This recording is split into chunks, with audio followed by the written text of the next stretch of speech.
Amber Alert. The following request of the Illinois State Police. At the request of the Wayne County Sheriff's Office, the Illinois Amber Alert notification system has been activated. The Wayne County Sheriff's Office has confirmed a child abduction that 13 Washington St. Stupid, come on. Year-old, 4.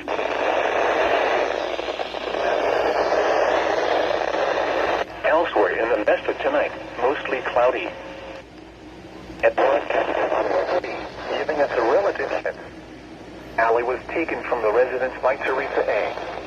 Hill, Mississippi. Hill is 5 feet 2 inches tall and weighs 190 pounds, and has blonde hair and blue eyes. Teresa Hill is born in the southwest wind night. Anyone with information should call 911. This concludes this Amber Alert issued by the Illinois State Police.